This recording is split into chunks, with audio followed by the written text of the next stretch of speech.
with us Isabelle Hains, who's began an organization called Van Angels, and we're going to talk with her about some of the really important issues. It's actually something that's come up just recently, ripped from the headlines, but we'll go into detail with her about the situation in regards to school safety and transportation. Thank you for coming on.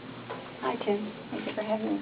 So let me know, or let the listeners know, I guess, how you got involved with this project. I know it's very personal for you.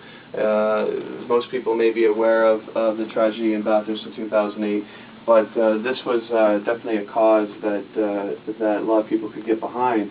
But as of late, we can see that it's not over.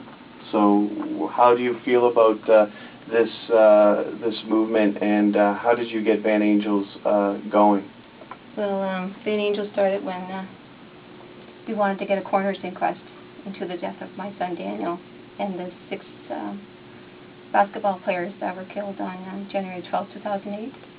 And we started this website because we needed to send out messages to all the people to let them know what was going on.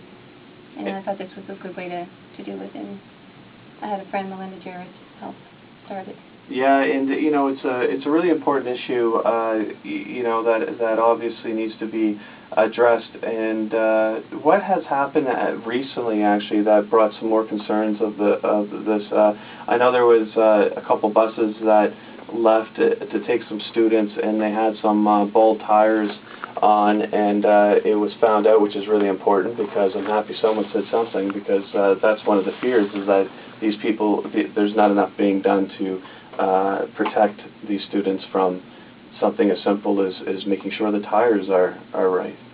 Well, I found this out last week on the news, that District 2 had hired a chartered company called Prestige, and they had driven to Nova Scotia on their chartered bus with 60 students, and the tires were bald. And what really puzzled me the most is that this company knew already that the tires were bald before they even left New Brunswick.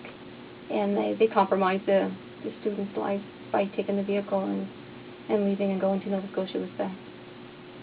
And that was very upsetting for me. So how do we get people to be more and companies like this to be more not only aware, but that responsible for these kind of actions? I mean, obviously you're getting some media attention, which is really important for this, but it's really unfortunate, because what happened in Bathurst is 2008, this is 2010, this should not be an issue. No, it shouldn't be an issue anymore, because I'm wondering too, who did the inspection on the chartered bus? Because you know, how long does the tires last? How many mileage did he put on that tire before it became bald?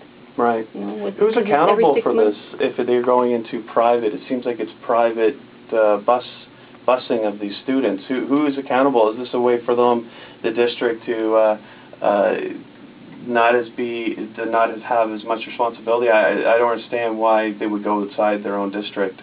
Well, that was the recommendation from the coroner's inquest, that they use only yellow school buses or multi-function activity buses, and the Class 2 professional drivers, the yellow school bus drivers. And I still don't understand why they don't take that recommendation and implement it. And to using chartered buses, I don't know if it's because of cost or what reason. I really don't know. Or bureaucracy just failing, possibly. But how has been the response with you dealing with this issue this week?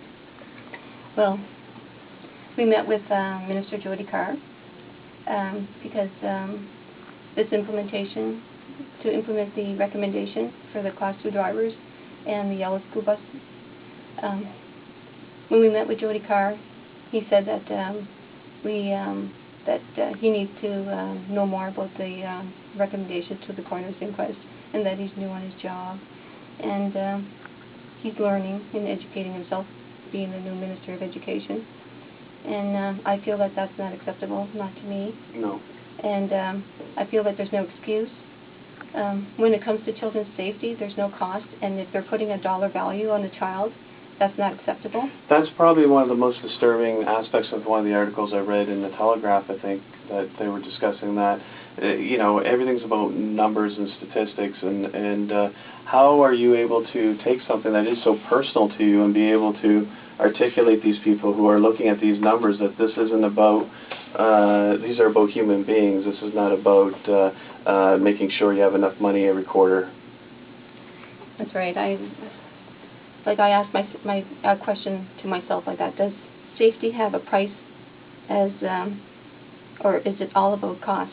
And does the Minister Jody Carr realize what he's saying when he says that that it's the cost or the availability of yellow school buses that he's denying safety for the children? That if he would just implement the recommendations. I know he also says too that that it could affect sports in different ways. You know, how many teams are going out and